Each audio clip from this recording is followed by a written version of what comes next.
नमस्कार मेरे प्रिय मित्रों, राधे राधे। दोस्तों, एक बार फिर से स्वागत है आप सभी मित्र बंधुओं का।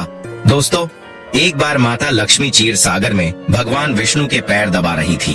तो पैर दबाते दबाते माता लक्ष्मी ने भगवान विष्णु से कहा, हे प्रभु, आज मेरे मन में 3 प्रश्न उठ रहे हैं। यदि इन 3 प्रश्नों के उत्तर देकर आप मुझे संतुष्ट करेंगे तो मेरे मन को बहुत शांति मिलेगी। तब भगवान विष्णु कहते हैं, हे देवी, आखिर तुम्हारे कौन से 3 प्रश्न हैं? तो माता लक्ष्मी कहती है, हे प्रभु, वह कौन सी स्त्री होती है जिसके भाग्य में संतान सुख नहीं होता है? दूसरा प्रश्न है कि कौन सी स्त्री समय से पहले विधवा होती है? और मेरा तीसरा प्रश्न है कि कौन सा श्रृंगार करने से स्त्री को स्वर्ग में स्थान प्राप्त होता है?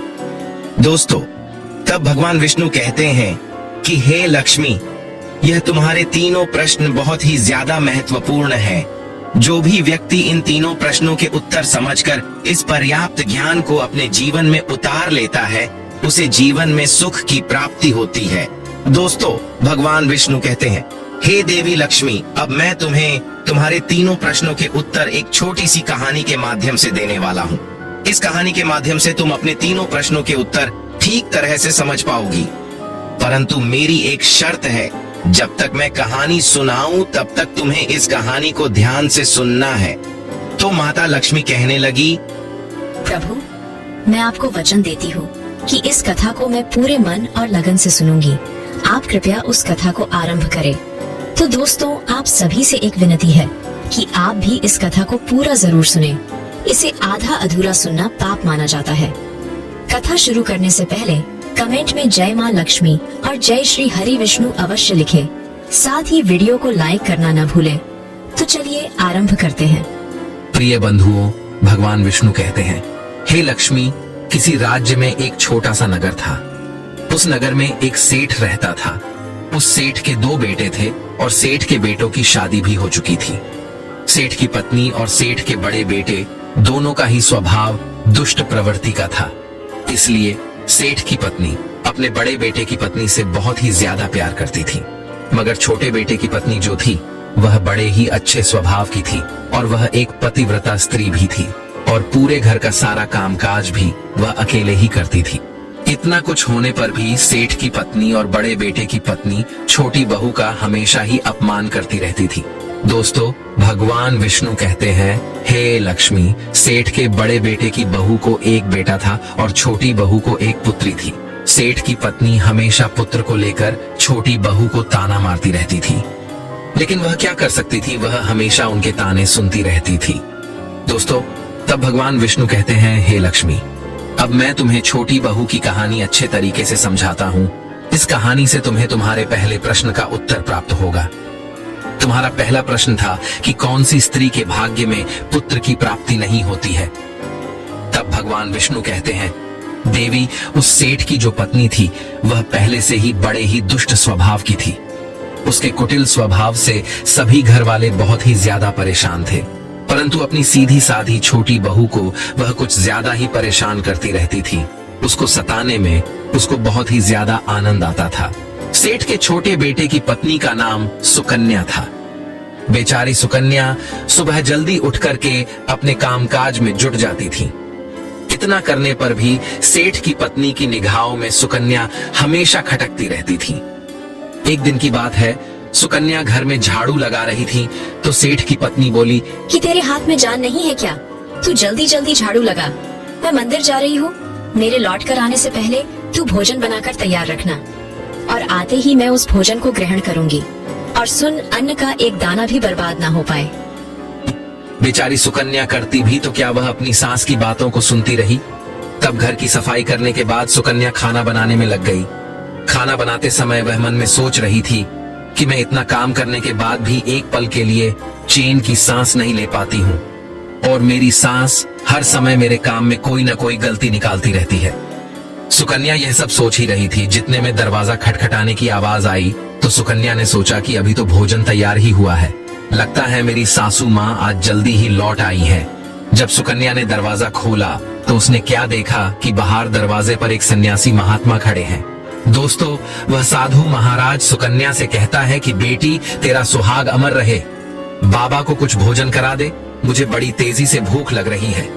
दर्शकों, भगवान विष्णु कहते हैं कि लक्ष्मी सुकन्या बहुत सुशील और संस्कारी थी। उसने सोचा कि साधु महाराज को भोजन करा तो दूं, परंतु यदि मेरी सास आ गई तो मेरी खैर नहीं। फिर कुछ देर सोच विचार करने के बाद में उसने सन्यासी को भोजन करने के लिए अंदर आने को कहा, और उसी समय सुकन्या के मन में विचार आया कि सास से डरना कैसा। यदि मेरी सास आ भी जाएगी और मुझसे कुछ कहेगी तो मैं उनसे कह दूंगी कि मैं अपने हिस्से का भोजन इन महात्मा को दे रही हूँ। भगवान विष्णु कहते हैं, हे लक्ष्मी। फिर ऐसा सोचकर के सुकन्या साधु को अंदर ले गई और अतिथि धर्म का पालन करते हुए उस साधु को भोजन कराने लगी। अभी साधु भोजन कर ही रहा था कि सुकन्या की सास आ गई और फिर साधु को घर के अंदर बैठा भोजन करते देख करके उसका गुस्सा 7वें आसमान पर जा चढ़ा और एकदम से साधु महाराज से कहने लगी, यहाँ पर क्या किसी प्रकार का भंडारा या दावत नहीं चल रही है, जो तो राह चलते भिखमंगों को घर में बिठाकर खिला रही हो। सुकन्या ने अपनी सास को रोकने की बहुत कोशिश की, परंतु उस दुष्ट स्त्री ने सन्यासी को धक्के मारकर घर से बाहर निकाल दिया और उसका खाना उठाकर फेंक दिया।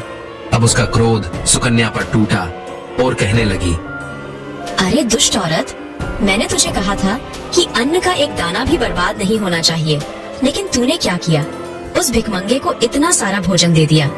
दोस्तों, भगवान विष्णु कहते हैं, हे लक्ष्मी। सुकन्या डरती हुए बोली, सासू माँ, मैंने सन्यासी को अपने हिस्से का भोजन दिया है, इसमें आखिर इतना गुस्सा होने की क्या बात है। द्वार पर आए अतिथियों को कभी खाली हाथ नहीं भेजते हैं, ऐसा शास्त्र कहते हैं। भगवान विष्णु कहते हैं, इस प्रकार काफी देर तक सास बहू की तकरार चलती रही। अंत में उस कुटिल सास ने सुकन्या को भी धक्के मार करके घर से निकाल दिया। अब वह बेचारी रोती हुई घर का दरवाजा पिटती रह गई, परंतु उसकी सास पत्थर जैसी बन गई, उसका दिल नहीं पसीजा। अब सुकन्या के पास में एक ही रास्ता बचा था कि वह अपने मायके में लौट जाए। दर्शकों, भगवान विष्णु कहते हैं, हे लक्ष्मी। इस प्रकार सुकन्या दुखी होकर के अपने मायके के लिए निकल गई और बीच रास्ते में एक घना जंगल भी पड़ता था। सुकन्या भूख प्यास से तड़पती हुई अपने मायके के लिए चली जा रही थी। तभी अचानक जोरों से बादल गरजे और मूसलाधार बारिश शुरू हो गई। भगवान विष्णु कहते हैं, बारिश से बचने के लिए सुकन्या ने एक पेड़ की शरण ली, लेकिन वर्षा का वेग इतना तेज था कि बचना मुश्किल हो गया था। अब उसी पेड़ की जड़ में एक कोटर बना था। सुकन्या यह सोचकर उसमें घुस गई कि बारिश रुकने के बाद में वह बाहर निकल आएगी और जब तक वर्षा हो रही है वह कोठर के अंदर बारिश से अपनी सुरक्षा कर सकती है। दर्शकों, भगवान विष्णु कहते हैं, हे लक्ष्मी। जब सुकन्या उस पेड़ के कोटर में घुसी तो उस कोटर के अंदर उसे एक साधु मिले। फिर संत ने कहा, बेटी रोना बंद करो। मुझे मालूम है कि तुम्हारे घर वाले तुम्हारा अनादर इसलिए करते हैं कि वह दुष्ट प्रवृत्ति के हैं और तुम्हें ताना इसलिए मारते हैं कि तुम्हारी जेठानी को पुत्र की प्राप्ति हो गई है और तुम्हें अभी तक पुत्र की प्राप्ति नहीं हुई है। इसलिए तुम चिंता मत करो, मैं तुम्हें एक पर्ची देता हूँ। इस पर्ची में जो उपाय लिखा है उसे पूरी निष्ठा से करना और फिर तुम्हें एक गुणवान पुत्र प्राप्ति होगी। दर्शकों, इस प्रकार वह संत महात्मा पर्ची देकर वहां से अंतर्ध्यान हो गए। उधर जब वर्षा बंद हो गई तो सुकन्या को ढूंढता हुआ उसका पति वहां पर पहुंच गया और फिर सुकन्या मायके न जाकर उसी जंगल में एक कुटिया बनाकर रहने लगी। भगवान विष्णु कहते हैं, हे लक्ष्मी। एक दिन की बात है, सुकन्या को पुत्र का ख्याल आया और सोचने लगी कि यदि मेरे पास में भी एक पुत्र होता तो ससुराल में मेरी भी इज्जत होती। वह ऐसा सोच ही रही थी कि उसे संत की दी हुई वह पर्ची याद आ गई और जब सुकन्या ने पुत्र प्राप्ति के लिए उस पर्ची को पढ़ा तो उसमें लिखा था कि बेटी पुत्र प्राप्ति के लिए हमेशा स्त्री को रात्रि के समय पुरुष के बाईं तरफ सोना चाहिए। ऐसा करने से कुछ समय के बाद में बाईं करवट लेटने से नाक का दायां स्वर और दाहिनी करवट लेटने से नाक का बायां स्वर चालू हो जाता है और फिर जब भी पुत्र प्राप्ति की इच्छा हो तो उस स्थिति में मिलन से पहले यह निश्चित कर लेना चाहिए कि पुरुष का दायां स्वर चलने लगे और स्त्री का बायां स्वर चलने लगे। उसी समय गर्भ धारण किया जाना चाहिए।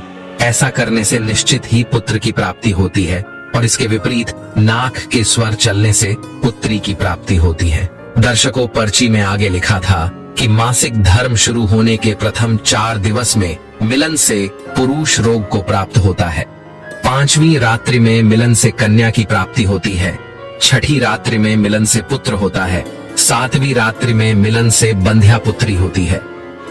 8वीं रात्रि में मिलन से ऐश्वर्यशाली पुत्र होता है। 9वीं रात्रि में मिलन से ऐश्वर्यशाली पुत्री होती है।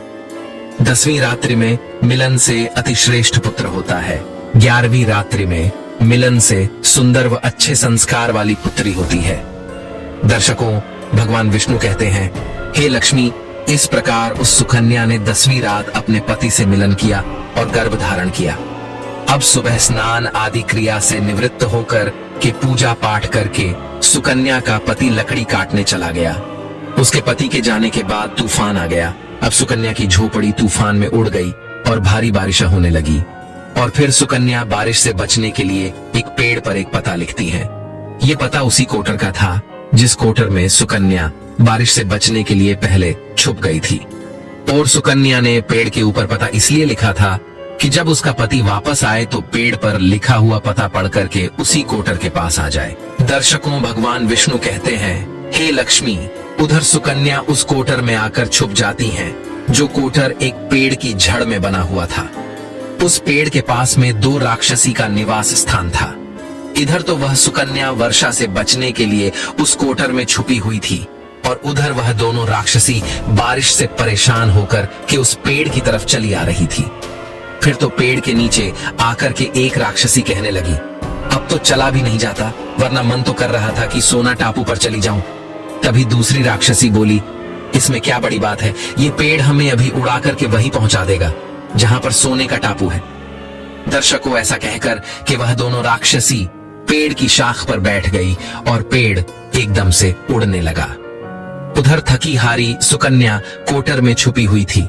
कोटर में घुसते ही सुकन्या को नींद आ गई थी, लेकिन पेड़ के उड़ने से लगने वाले झटकों से सुकन्या की नींद खुल गई और पेड़ को उड़ता देखकर कि वह एकदम से घबरा गई। दर्शकों, जब सुकन्या ने कोटर से बाहर देखा तो पेड़ की डाल पर 2 राक्षसी बैठी थी। अंततः सुकन्या ने परिस्थिति के साथ समझौता किया और सोचा कि जो होगा अच्छा ही होगा। फिर कुछ देर की उड़ान के बाद में वह पेड़ एक सोना टापू पर पहुंचकर के उतर गया। उधर दोनों राक्षसी को भूख लग रही थी, इसलिए वह दोनों शिकार की तलाश में निकल गई। भगवान विष्णु कहते हैं, हे लक्ष्मी, उन दोनों राक्षसी के जाने के बाद में सुकन्या कोटर से बाहर निकली और उसने चैन की सांस ली। अब जैसे ही सुकन्या ने सोना टापू पर फैली रेत को देखा तो एकदम से अचंभित में पड़ गई कि यह रेत तो चमचमा रही है। और जैसे ही सुकन्या ने रेत को हाथों में उठाया तो एकदम से चिल्लाने लगी, अरे यह तो सोने की रेत है। और फिर सुकन्या ने अपनी साड़ी की आंचल में वह जितनी रेत बांध सकती थी उसने बांध ली और पुनः आकर के उसी कोटर में छिप गई। दर्शकों, भगवान विष्णु कहते हैं, इधर तो सुकन्या का उस कोटर में वापस जाना हुआ, उधर दोनों राक्षसी पेड़ पर वापस आ गई और वह आपस में कहने लगी, आज तो भर पेट खाना खा करके पूरी तृप्ति हो गई, अब चलो वापस लौट चलते हैं हम जहां से आए थे। और फिर इस प्रकार थोड़ी देर में वह पेड़ उड़ करके उसी स्थान पर पहुंच गया जहां से वह पेड़ उड़ करके गया था। भगवान विष्णु कहते हैं, लक्ष्मी वह सुकन्या तब तक उसी कोटर में छुपी रही जब तक किसी कार्यवश वह राक्षसी उस पेड़ से चली नहीं गई। और जैसे ही वह दोनों उस पेड़ से चली गई, वैसे ही सुकन्या सोने की रेत लेकर के उस कोटर से बाहर आ गई और मन में सोचने लगी कि इतना सारा सोना देख करके मेरी सासू माँ खुश हो जाएगी और अब मैं अपने ससुराल वापस जाऊंगी और अपनी सासू माँ को इतना सारा सोना दूंगी, फिर वह मुझसे कभी भी नफरत नहीं करेगी और मुझसे प्यार करने लगेगी। भगवान विष्णु कहते हैं, हे लक्ष्मी, इधर तो सुकन्या ऐसा सोच रही थी, तब तक सुकन्या का पति सुकन्या को ढूंढता हुआ उसी कोटर की तरफ आ जाता है और सुकन्या अपने पति को सारी बात बताती है और अपने पति के साथ वापस अपने ससुराल पहुंच करके अपनी सासू माँ से कहती है, देखो सासू माँ, मैं आपके लिए क्या लाई हूँ। और ऐसा कहकर के वह सारा सोना अपनी सास को देती है और उसे सोना कैसे प्राप्त हुआ वह सारी घटना भी अपनी सास को बता देती है। भगवान विष्णु कहते हैं, सोना लेने के बाद में सुकन्या की सास एकदम से क्रोधित होकर के बोली, अरे मूर्ख औरत, तू बस इतना ही सोना लेकर आ गई, इतने सोने से क्या होगा? मैं होती तो बहुत सारा सोना लेकर आ जाती। फिर अपनी सास की बात सुन करके वह सुकन्या कहने लगी, माँ जी, हमारी 3-4 पीढ़ियों के लिए इतना सोना काफी है। तो सास कहने लगी, अरे मूर्ख, सोना भी काफी होता है क्या? जितना हो उतना ही कम है। अब देख, मैं जाऊंगी और कितना सोना लेकर आती हूँ। भगवान विष्णु कहते हैं, हे लक्ष्मी, सुकन्या ने अपनी सास को बहुत समझाया, परंतु उस लालची दुष्ट स्त्री के समझ में एक भी बात नहीं आई। उसने सुकन्या की एक भी बात नहीं सुनी और जाकर के उसी पेड़ के कोटर में बैठ गई। उधर वह दोनों राक्षसी जैसे ही पेड़ पर आई तो एकदम से वह पेड़ उड़ने लगा। इधर तो पेड़ उड़ता हुआ जा रहा था, उधर वह सुकन्या की सास मन ही मन में बहुत खुश हो रही थी कि आज मैं बहुत सारा सोना एक साथ फटोर के लाऊंगी। भगवान विष्णु कहते हैं, इधर तो सुकन्या की सास अपने मन में खुशियां मना रही थी। उसी समय एक राक्षसी कहने लगी, चलो आज स्वर्ण द्वीप पर न चलकर के मत्स्य द्वीप पर चलते हैं। आज मछलियां खाने का बहुत मन कर रहा है। और फिर जैसे ही राक्षसियों ने मछली खाने का मन बनाया, वैसे ही वह पेड़ मत्स्य द्वीप की तरफ उड़ चला। भगवान विष्णु कहते हैं, हे लक्ष्मी, इस प्रकार राक्षसियों की बात सुनकर के कोटर में बैठी वह लालची स्त्री स्वयं पर संयम नहीं रख सकी और एकदम से बोल पड़ी, अरे तुम सोना टापू क्यों नहीं जा रही हो? मत्स्य द्वीप मत जाओ, सोना टापू पर चलो। अब जैसे ही उस लालची स्त्री इतनी आवाज दी तो राक्षसियों ने समझ लिया कि इस पेड़ की कोटर में कोई जरूर छिपा बैठा है और उन्होंने एकदम से जैसे ही कोटर में प्रवेश किया और फिर जैसे ही उन दोनों राक्षसियों ने उस लालची स्त्री को देखा तो एकदम से उसे उठा करके पेड़ से नीचे फेंक दिया और धरती पर गिरते ही उस लालची स्त्री की मौत हो गई। अब जैसे ही सूचना उसके घर वालों को मिलती है तो उस स्त्री का पति यानी सुकन्या का ससुर सुकन्या के पास जाता है और उससे कहते हैं, बेटी, मैं तो उसे पहले से ही समझाता था कि तू ऐसा काम मत कर। कभी भी किसी को लालच नहीं करना चाहिए और बहुएं बेटी की तरह होती हैं, उनको प्यार देना चाहिए। मगर उसने मेरी एक भी बात नहीं मानी और उसे उसके कर्मों का फल आज मिल गया।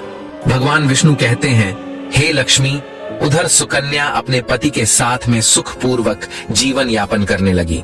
फिर कुछ समय गुजरने के बाद में सुकन्या को एक गुणवान पुत्र की प्राप्ति हुई और पुत्र की प्राप्ति के बाद सुकन्या की खुशी का ठिकाना नहीं रहा और वह भगवान का शुक्रिया करने लगी।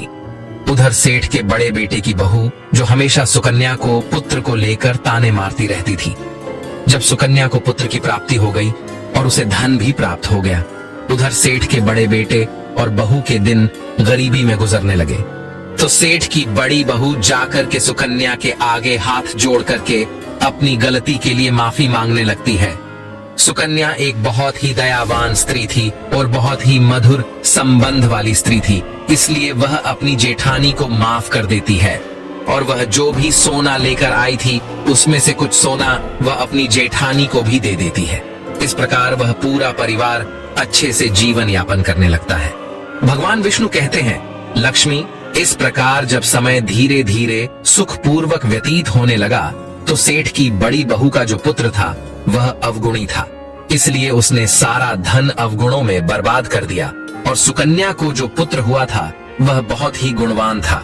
वह अपने जीवन में इतना आगे बढ़ा कि उसने अपने माँ बाप का नाम रोशन कर दिया।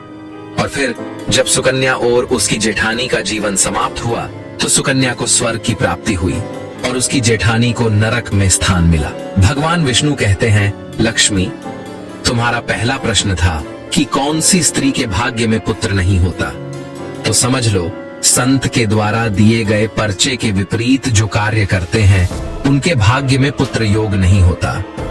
लक्ष्मी, तुम्हारा दूसरा प्रश्न था कि कौन सा गहना पहनने से स्त्री या पुरुष की दर्दनाक मौत होती है, तो समझ लो, वह है लालच रूपी गहना जो सेठ की पत्नी ने पहना था और खूब सारा सोना लाने के लालच में कोटर घुस गई और राक्षसियों द्वारा नीचे फेंक दिए जाने के कारण सेठ की पत्नी की दर्दनाक मौत हो गई। इसलिए लालच रूपी गहना कभी नहीं पहनना चाहिए।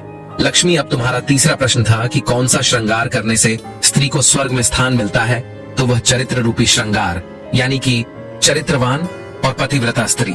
सेठ की छोटी बहू सुकन्या की तरह मृत्यु के बाद स्वर्ग में जाती है, इसलिए हर विवाहित स्त्री को पतिव्रता और चरित्रवान होना चाहिए। दोस्तों, आपको यह कहानी कैसी लगी कृपया हमें कमेंट में जरूर बताएं। अगर आपको कहानी पसंद आई हो तो अपने मित्र बंधुओं के साथ जरूर शेयर करें। आशा करते हैं यह जानकारी आपको अच्छी लगी हो। अधिक धार्मिक जानकारी के लिए हमारे 18 ही पुरानों चैनल को सब्सक्राइब करें और हमसे जुड़े रहें। आप सभी का धन्यवाद।